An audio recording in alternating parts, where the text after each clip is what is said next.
le point important du diagnostic, c'est que j'ai lancé l'idée des jockeys et du cheval. Je ne sais pas si vous avez, c'est venu jusqu'à vous, la parabole du jockey et du cheval.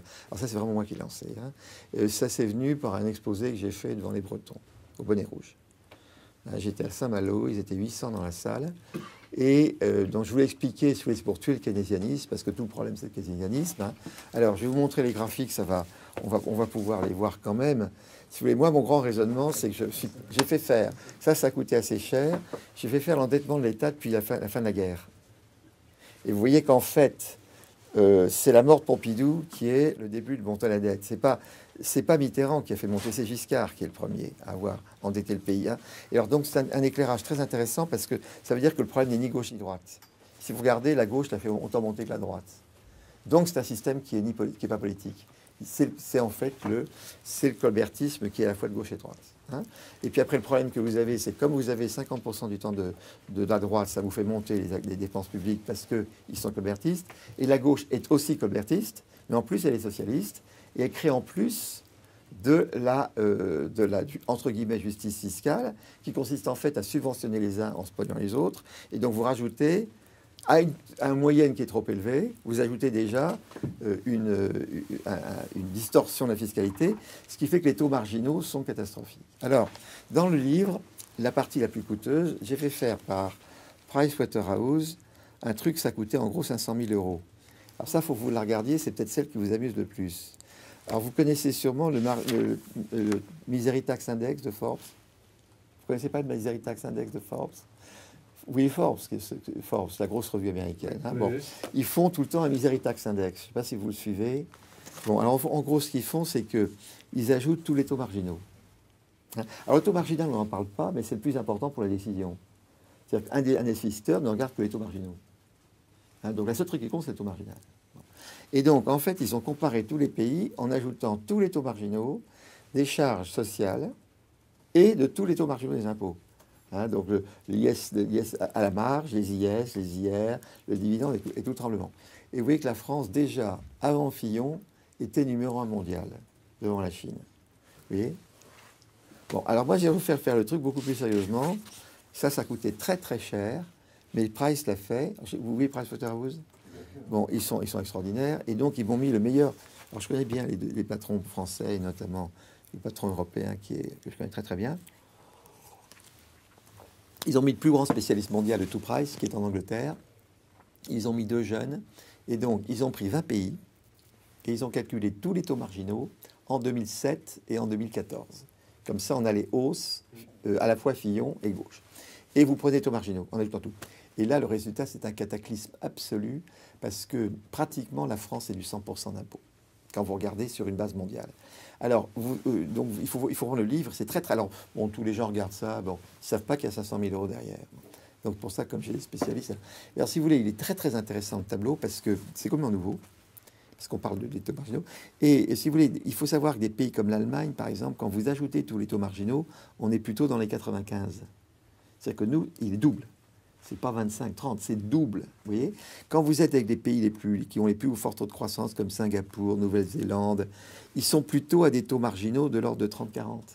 La Chine, par exemple, la Chine totale est à des taux marginaux extrêmement bas quand vous prenez tout. Chine et Russie, vous voyez. Et donc, en fait, ça devient, ils sont les autres 3 fois plus bas que nous. Hein. C'est 3 fois. Hein. Et donc, ça explique pourquoi plus personne n'investit. Hein. Alors, ça a 2 effets, si vous voulez.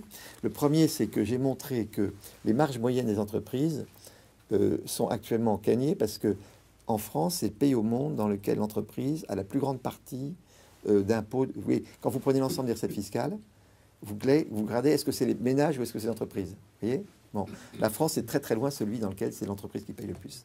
Et tout ça, c'est complètement corrélé avec l'effondrement des marges. Donc, on a un truc qui est dramatique, c'est qu'on a les boîtes les moins rentables et on a les impôts les plus élevés. Donc, ça investit plus. Donc, vous voyez, c'est toute la thèse que vous avez. Mais l'intérêt de mes calculs, c'est qu'ils jettent vraiment un froid. Alors, le père Macron a vu ça quand il était encore à l'Élysée. Il a frémi, mais ils en font rien. Ils n'ont toujours pas compris à quel point c'est grave. Hein. Alors, si vous voulez, après moi, j'arrive avec le jockey. C'est combien il faut faire maigrir. Alors, après, on oublie les impôts, on parle les coûts. Hein. Donc, combien il faut faire maigrir le jockey? Alors, j'ai popularisé l'idée du jockey et du cheval. Alors, en fait, l'idée, c'était venu avec c'est du Lee Kuan Yew. Alors, je ne sais pas si vous lisez Singapore Times, c'est une des revues les plus intéressantes à lire. Et ils avaient fait un dessin avec des rameurs et des barreurs. Et donc, il y avait des bateaux. Et en gros, les bateaux étaient avec 6 rameurs et 4 barreurs. Oui, c'est ça. Et la française, alors il y avait tous les bateaux qui étaient là, et puis le bateau français, il y avait 4 rameurs et 6 barreurs. Et puis sur les barreurs, ils dormaient, ils se battaient entre eux, vous voyez, ils pionçaient. Et puis donc, en plus, la coque était dégueulasse, il y avait des trous partout, donc les pauvres barreurs écopaient, vous voyez. Et le dessin était très bien fait. Et alors, donc j'étais devant les Bretons, je racontais déjà mon bouquin, je commençais à l'écrire, et je parlais des rameurs et des barreurs. Ils rigolaient pas. Et alors après, j'ai dit, on va prendre l'exemple du jockey. Et dès que j'ai dit le jockey et le cheval, tout le monde s'est mis à écraser. Alors, si vous voulez, le vrai sujet, c'est que derrière tout ça, il y a quand même une idée économique. C'est qu'on a vendu l'idée que la dépense publique est vertueuse. Et on voit bien après 40 ans que le PIB, vous avez vu, plus on endette le pays, plus la croissance tombe. Bon, on va pas faire de ce qu'on appelle du French bashing. Dès que quelqu'un dit la vérité, il fait du French bashing. Hein.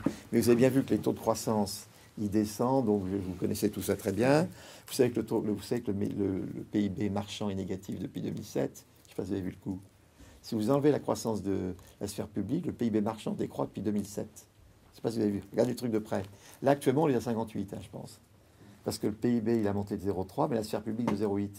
Et la sphère privée encore de 0,5. Donc, on est à 58% aujourd'hui. Hein. Bon, donc, en fait, pour l'instant, rien ne change. Hein. Rien. Et donc, l'idée du jockey, elle est très parlante parce que on dit que c'est le jockey sur le cheval. On dit maintenant, prenez une boîte française luttant contre une allemande en Espagne. Comme la TVA est une petite part des recettes, on se prend tous les coups dans le prix de revient. Hein, donc, on a le jockey et le cheval. Donc, cheval allemand, il a le jockey allemand. Le cheval français, il a le jockey français. Bon, le jockey français, c'est 57% du PIB.